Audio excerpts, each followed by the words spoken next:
Welcome, everyone, once again to Coffee with the Kingpins. And I am very fortunate to have Mr. Simon Chokoisky, my teacher, good friend, who is actually pretending to be in Florida, but he's really in Sonoma, California. I don't know. I think he hid the bottle of wine behind him, but that's okay. Welcome, Simon. You said about a bottle of wine? Where is it? Where is it? I've been looking for. No, yes, thank you for having me on the lovely podcast. And I'm here on some undisclosed island. It is not Right. the it's not the Epstein Island. Thank goodness for that. Yes. Yes, but it is a fictional island, which if I wave my hand, you can kind of see. Hmm. Yes, great to be here to talk about what people do on islands, which is rekindle their relationships Yes. to so what we can talk about today is what do people need to have in order to rekindle a relationship and Yes. um and is it yes so anyway or anything you want to talk about we can talk about Well, I wanted margarita to recipes. really get a little more. I mean, we've spoken about compatibility in the past, but I wanted to get a little bit more in the nitty-gritty. So if you could share your lovely app with us, because yesterday I posted a short just suggesting to people what a fantastic app it would be for any dating platform to use, because it's like, wouldn't we all like not to waste too much time going left and right and going through, ups and downs. And we could, use the compatibility feature just to see if we are aligned. And if we're not, then delete. So I wanted to go over some of the planets that are important in two people's compatibility, and then some of the things that you have recently found through your research and so on. Certainly. Can do. So why don't I share my screen here Yes. and y'all can take a look. So it's actually very interesting that, like, we haven't talked about this, you and I, but that you're asking about the app because we are in a couple of months, we are coming out with a new version of this that will be available to the public where Hmm. anyone can check their compatibility, and it'll be a little bit gamified where there are many components of compatibility, right? Does he make me laugh? Do she and I cuddle well together? Are we good friends? Is our sexuality good? Is our long-term prospect good? Are habits compatible? Blah, blah, blah. There's so many metrics, right, that go into making a relationship potentially successful.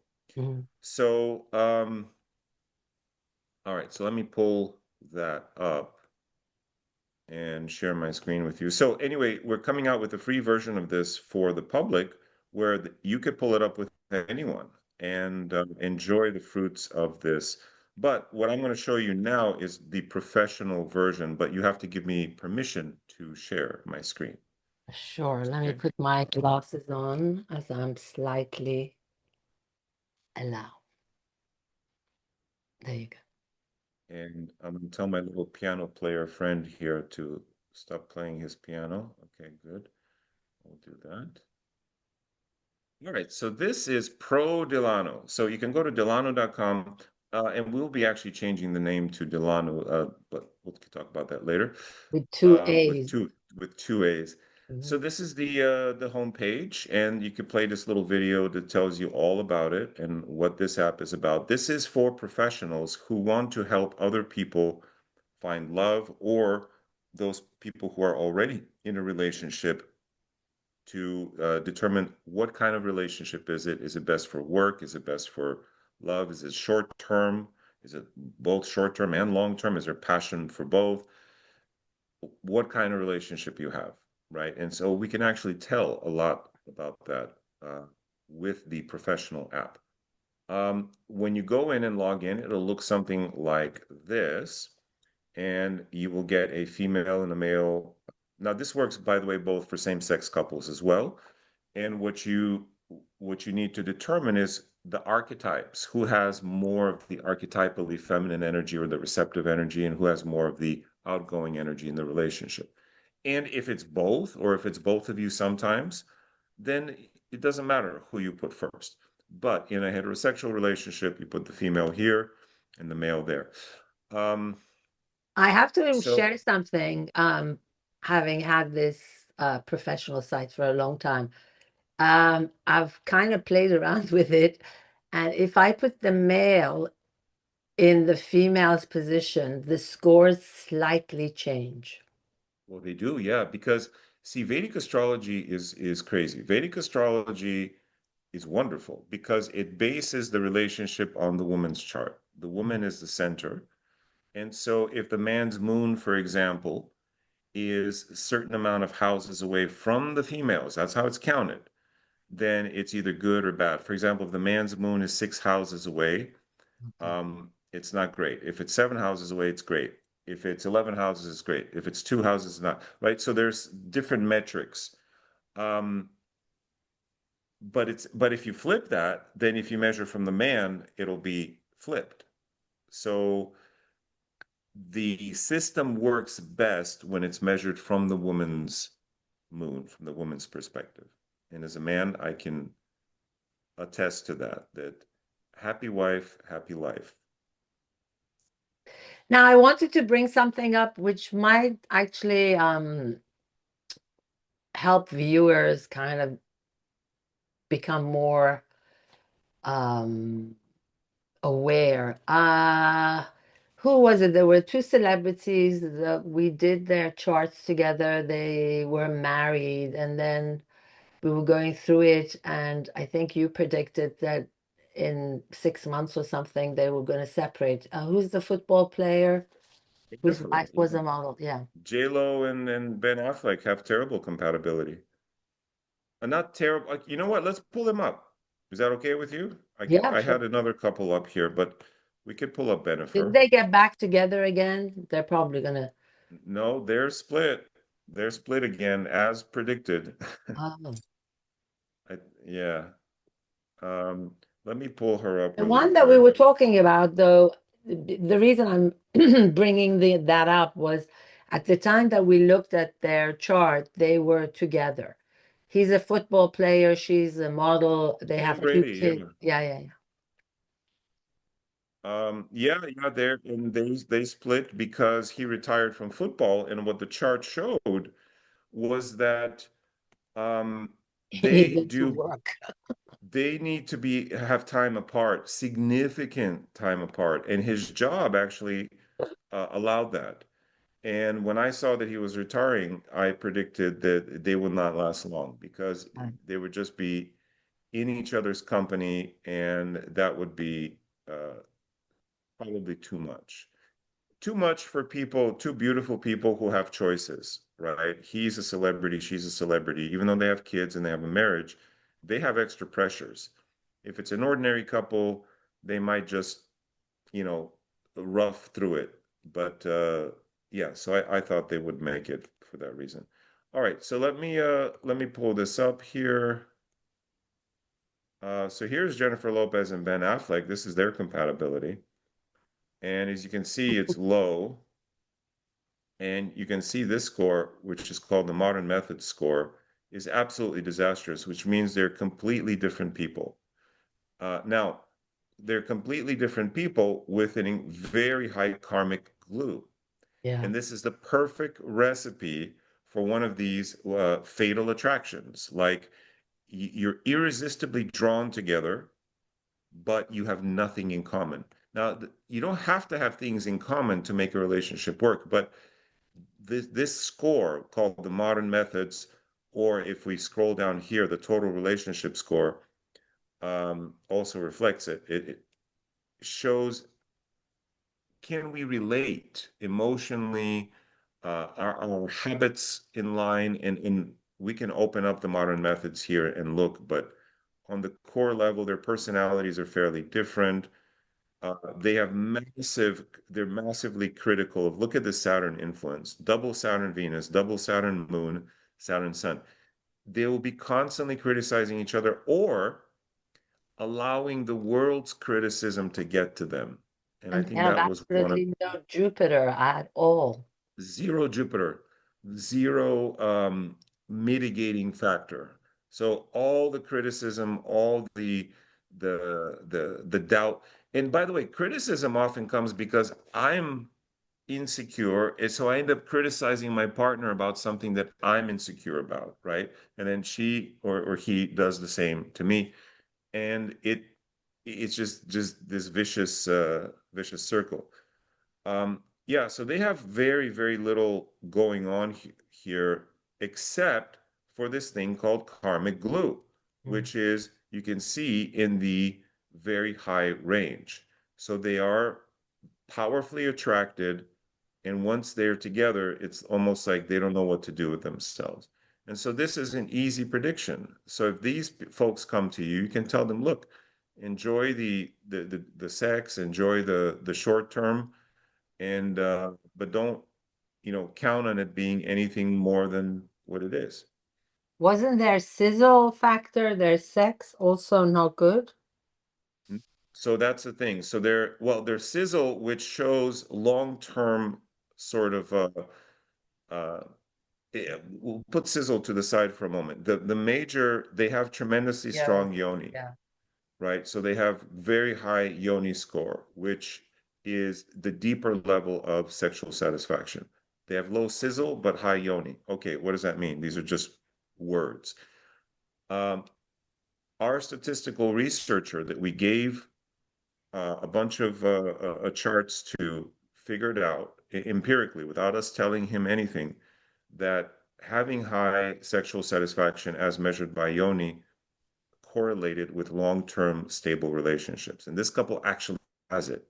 The Hmm. problem is they have high yoni, which is very desirable. But again, their modern method score, their core connection is absolutely horrendous. So aside from the bedroom Right. and that deep sort of feeling of closeness and intimacy that they have nothing in common. They're radically different people. And unfortunately, that's not enough. Yeah. And they have very high ancient method score, which will want to keep them together. They have high karmic glue score, which will want to keep them stuck. But again, they have nothing to talk about. Yeah. I've noticed having gone through a lot of charts that people who have very high karmic scores, they come and at the beginning it's hot and heavy, and then it basically they've come together to work something out, and it's not gonna be, long term. Quick snapshot. If you have very high karmic glue, like this couple has, 60 or above, or even 55 and above, it means that there's going to be energy between you. Now, it could be like a love-hate kind of energy, but often I've seen in couples, even couples who are married, uh, they get married to have kids. They get married, they pop out a few kids, and then they go, oh my God, who's this person I'm with? I have nothing in common with them. Right. But the karmic glue puts them together for a reason, for a purpose. And yeah, and their karmic glue score is very high, 61 points. I've seen as high as 90 or even 100 in the karmic glue, which is crazy. Um, and what that feels like if you're in it, right? We can all watch a rocket go into space and you go, oh, that's very cute. But what if you're in the cockpit, right? And Right. you're going, and you're looking at it. What it feels like in the cockpit is you are you are like just being taken somewhere almost against your will. Like you have this pull and you're on a ride. You're in an emotional ride Right. until that rocket runs out of fuel. And then you better hope you have a parachute Yeah. before splashdown. Mm. And friends to come and get you, when you splash down in the water. I'm being dramatic, obviously, right? But um, there's nothing wrong with having high karmic glue if you also have other high scores. But you can see here their overall scores are terrible. And what our program shows is their total relationship score is 42%. We want it to be above 50, ideally, above 50%. So then at least you have a 1 in 2 chance of your relationship surviving. This is below 50%. But what's really telling is the long-term happiness score is 6%. That is, they have a 6% chance of lasting 10 years or more. And you might say, well, Simon, they've known each other more than 10 years, so you're wrong. Yeah, but we're talking about 10 years in a marriage, like relationship together. And very little chance of that here, unfortunately. And then, okay, someone else might say, well, Simon, we're talking about love. You can't take the square root of love. You can mathematically calculate. And here's the incredible, beautiful, wonderful thing is that is correct. In principle, it is correct. And on top of that, we can, though, measure levels of dopamine in the brain, for example. We can measure hormones, oxytocin. What happens when your testosterone goes up? There's predictable behavior. What happens when it's low? It's predictable. When your dopamine is up, you feel good. When your dopamine is down, you feel bad. That's predictable, right? We Right. can measure that in levels. So what Dilaanu is measuring here is the levels of the stuff that goes into the love soup, all the ingredients, right? This much, salt, this a cup of peas, some potatoes, some this, some that. And it says this recipe either looks good or this recipe is really off. You have 2 cups of salt and 1 teaspoon of peas and potatoes. That's not going to be a good soup, Right. right? That's what we're measuring. So can a couple that has a cup of salt and a teaspoon of peas actually eat that soup? They can if you eat it nice and slowly and you know that it's very intense and you take it in little bits and maybe you're an endurance athlete and you need the extra salt and you can make it work. But typically you want a good recipe that's nourishing to you, to the body. Look at is the ingredients of the love relationship and their proportions. Make sense? Yes. Because don't ask me to repeat what I just said. You might get stuck with the peas. Um, now I have Listen, a give peas question. a chance. Peas, you have to give peas a chance.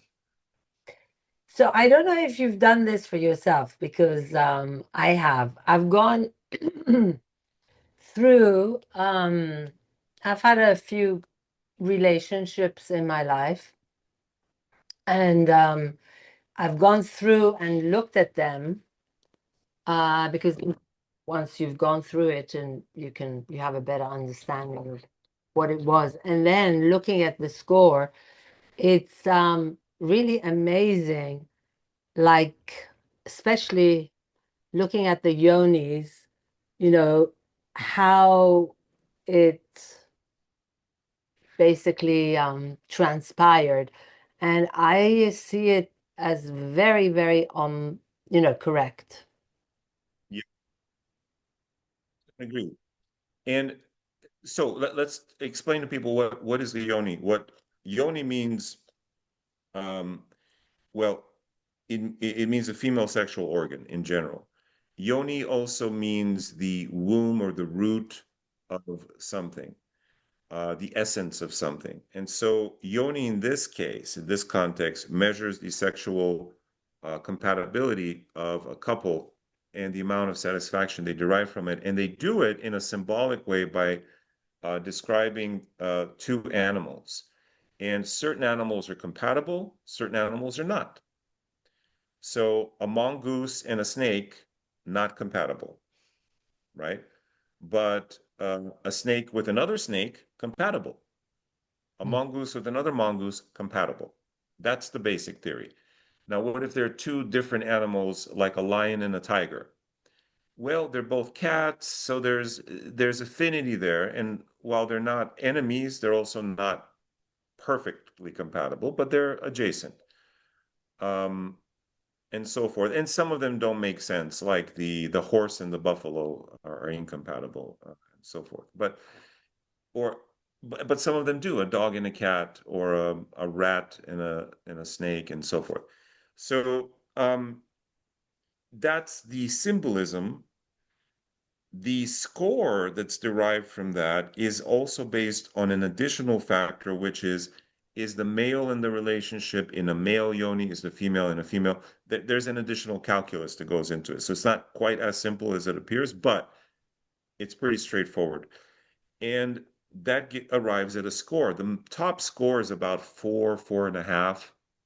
Technically, it is possible to get a bonus point or a half a point and go above 4.5, but 4 and above is like really good. And then, of course, 0 is 0, is bad. And just based on this very, very simple metric, I mean, you could look, Dilaanu has hundreds of metrics, right? But if you really wanted a snapshot, you can take this and predict. And so as you correctly said, you look back on your previous relationships, and the ones that had higher yoni tended to feel more satisfactory, and the ones that didn't. But the exception is this case. Look, J Lo and Ben Affleck, they have very high yoni score, Yeah. but so there's always a balance. There's always a counterbalance. You can have very high score, but if there are very negative scores elsewhere, then obviously it's going to bring it down. So you still have to look at everything. And I wanted to bring up, and if you could explain. So I've seen where someone, so their ascendant yoni was very high, but their moon yoni was 0. That's also Mhm. not good. Yeah, so what that's going to feel like is on Monday, you guys are the best couple possible. Everything is amazing. You're flying high. And on Wednesday, everything sucks. And then on Friday, everything is great again. Um, you're going to experience both extremes. And so for those kinds of relationships, you can make those work by focusing on what works. Meaning, okay, you know, But what's isn't that moon lady? your emotional satisfaction Yeah, more? so the moon is more important. The moon is the more important one to have, of the two. But even if you have the ascendant one, it's fine. You can make that work. What was the character on Friends? Was it Janice that had the laugh? Ah, Chandler, right? Right. So pretty girl, if she's not talking, seems like a perfectly good person, and then you hear her laugh and you go, oh, right? It turns you off. Okay, stupid example, but also real world. That's an example of what we have of when one yoni is very high, one's very low. It's like there's really good stuff, but then something just breaks it. Right. And then so what you can do though to work with that is not focus on the bad stuff and focus on what works in the context of the entire uh, compatibility. So you do have to still look at the summary, Right. total relationship score, and so forth. I don't know if that made sense. I don't know if anyone, I'm sure people have seen Friends, even though it was a 90s show. Yeah, I'm sure a lot of people have. Yeah. Was it Janice? Was that her name? Yeah. Okay. I've watched a bunch of them, but I don't remember names. Yeah, I know Rachel, and I mean that's as far as I go. Rachel. Well, we've done the horoscopes of Rachel and Ross. So Right. if any of you, okay, you guys need to put a comment. Put a comment in the section if you want me to look at Rachel and Ross, because I've done their charts and you will be amazed. They completely reflect their relationship, even though they're fictional characters, but they're fictional characters with a birth time, a birth date and place. Right. And we've extrapolated the time. So Ross was born, I think, on Long Island, and Rachel was born in somewhere in New York. So we have that, and their characters play out the drama of those fictional charts. Right. This is magic. It's absolute magic. We never did Sting and his wife, did we? Uh, um, uh, Sting and Stingette. I don't. What is her name? I don't even know her Uh, information. I Patri- Trudy, Trudy. Trudy. Okay. No, we could. Uh, maybe at another time because I Yeah, don't. I have to input her yeah, yeah, info. yeah, yeah. But I Yeah, mean, we that could see seems where like all that a the success. tantra stuff comes from. Because Yeah, right, they were into tantric stuff for a yeah. while. I didn't realize actually, I don't know how it came up, but I read the bio and his first wife was Trudy's best friend. So anyway, yeah.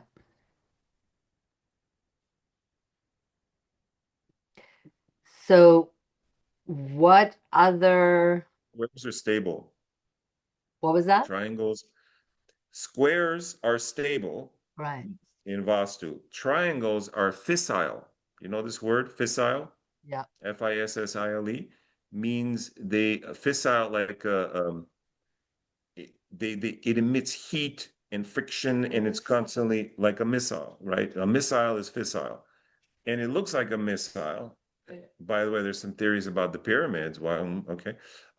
But yeah, so triangles have this, they're constantly changing. Like fire is triangular.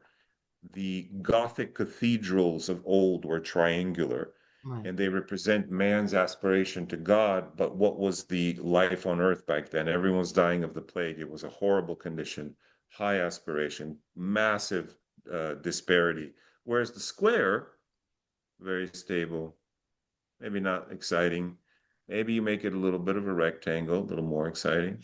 You know, add a little variety. But anyway, love triangles overrated. Yeah. Yeah. Yeah. Love quadrangles better because So, quadrangles reduce to two. right. I must be So, having some of that wine in Sonoma. I'm telling you, it's the so evening. what other um new revelations have you come up with? What By the way, player happy friend? birthday. It was Simon's birthday yesterday, so we forgive him.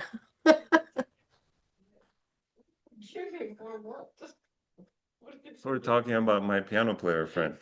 Um, yes, today's my birthday, and we won't disclose what day it is. And it's actually so astronomically, the birthday can change. Did you know this? Yes.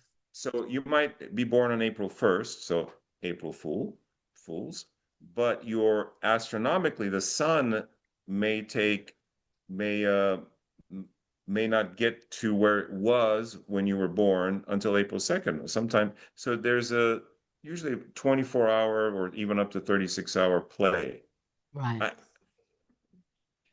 it's the solar return, right? It's the your birthday is officially when the sun returns to the exact same position it was in the sky relative to the stars as it was when you were born. And Yeah. so April 1st, you might be born April 1st, but your birthday might be on April 2nd, and then it changes every year, depending on the wobble of the earth and all kinds of stuff that I don't know about. We can ask Neil deGrasse Tyson. Um, So, yes. Yes. So what was the point? The point was, yes, I recently had another solar return, and having had X amount of solar returns, I can tell you from experience that um,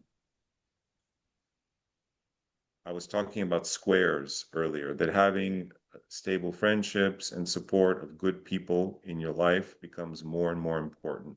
People Right. like yourself, Thank Firoze, and the dear people in your life who all my life I've traveled, I've been here, gone there, left, never stayed in one place too long. And now that I've had a few, now that I've had a few, I haven't had a few, but a few returns, it makes you appreciate the real things in your life the more because having a crucible in which to grow spiritually, emotionally, and as a human being is important. And that crucible is family, and family is in blood always. It is blood, but it can be blood, but it's also your soul family, right? And absolutely. Yeah. I am I'm honored and proud and happy to say that you are part of the family. And so Thank you. thank you for having me here and hosting and just Absolutely. allowing me to chit chat and BS with you. Absolutely. Well, I think as you grow, I usually like to use the word wiser. As you get wiser, you also, I think, appreciate, your old good friends. That you have certain friends that, regardless of the fact that you don't see them that often, maybe, but there's still a very close bond. And I think one should cherish, yes, good friends. So, by the way, have you looked at our compatibility? Yes. And so tell the people Well, we what have is it? very, very high compatibility. Yes. So that High scores. that is a part of what I mean that your family isn't always isn't blood Right, because when you have people with whom you have a soul or a high planetary connection, good Jupiter, so that you're always wanting the best for each other. Jupiter is a planet of benevolent feeling. So when yeah, my Jupiter is on your moon or sun or ascendant, I want the best for you, and right, vice versa. right. And so when there's a lot of that going on, then you get people who are your true friends. No, that's No, that's no. So, definitely and that's not soulmate combos. That is that. So we have something called the soulmate combos in Dilaanu. That's right, not what I'm talking about. I'm talking about Jupiter and true friendship. The soulmate is dopamine. right, The soulmate combos are the feeling of feeling high when you're around someone. But the deeper level stuff is Jupiter and Saturn. right. Yeah. Well, that's another thing. I think that through the journey with Delano, we've actually realized that certain Saturn combinations are essential to longevity of a relationship. Yeah, we thought Saturn would be really bad, Saturn Sun especially, but Saturn Sun shows up in a lot of married couples who make it. Yeah, Now, I did say that Jennifer and Ben have a lot of double Saturn Moon, double Saturn Venus. We, it's like you need a little bit of that balance. It's like a little bit of bitter in the soup, a little bit of that intense taste makes it taste better. But if you dump a bunch of bitter herbs, you just can't even eat the soup. It's too yeah. bitter. So you need a little bit of that, and that does show up well in long-term couples. But I mean, usually you see people who have certain Jupiters and certain Saturns, and they kind of gel really well together. These poor people have a lot of Saturn, but no help on the side of Yeah, Jupiter. that's right. That's right. So listen, sometimes people ask, why do we look at celebrities? Why do we look at ordinary people? It's because everyone can relate to this couple in the sense that we know who they are. Right, We've seen them, we've seen them, their ups and downs, their highs and lows. And so you can learn, oh, that means this kind of Saturn connection results into that. right. So these are my teachers always use celebrity couples because it's easy um, Understand. to fix that in your mind. It's like when you study guitar, you could study from a book, or you can watch Eric Clapton or someone else play, and you go, okay, this is the Clapton move. Eric Clapton does it like this. Well, this is the Jen and Ben combination. Look, all this Saturn. And then you remember, oh, okay, right, right. And they didn't work out. Okay, therefore, this is a difficult combo. And you know what I mean? Like these are useful learning tools. It's Yeah, not that we're absolutely. worshiping them as celebrities. We're using their celebrity to help us learn something about astrology and life, which is ultimately the goal here. Well, I mean, the fact of the matter is everyone knows J Lo and they know Ben Affleck, and their ups and downs have been, all over the media. So yes, Yeah, yeah, people can understand. absolutely. Any other things that you have recently found having I think you had someone do a study, no? Yeah, yeah. I mentioned that we've done professional statisticians have run studies on this, and I've shared some of the things that came up, like Yoni, that came up as very highly correlated. Of course, I think in a previous conversation, we've talked about this thing called what am I to you? What do we bring out in each other? Right. Um, I but think one of the most recent ones that they had found was if two people have the same rising sign. Yeah. So if two people have the same ascendant, that goes a long way. If they have the same ascendant, it means they see eye to eye on personality habits and their daily routine. But Right. it means that every other house in the zodiac is similarly aligned. That is, their second houses of finance are also see eye to eye. The third Mm. houses of movement and travel and so forth.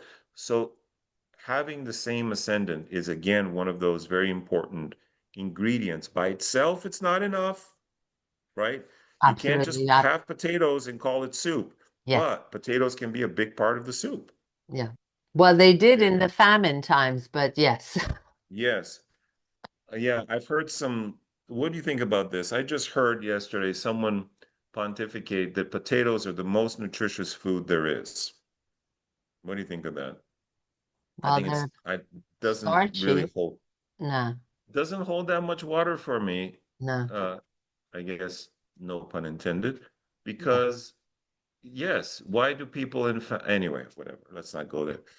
But yes, so having the same ascendant is important. It's an important ingredient, but by itself, it again, you still have to look at the whole. It does not constitute a um, powerful, a Yes. positive compatibility alone, but it takes you a long ways. You That, need along with Yoni, you need many ingredients to yes, make a long-lasting relationship. Yes. that's it. And that's our takeaway for today. Yes. Okay. Well, thank you, Simon, for spending your Mario, birthday with us and yeah, baby. enjoy the wine country, even though you're not, I uh, don't drink, yeah, so I'm in the wine country just for the scenery, I guess. yeah, to Uh, check the grapes out.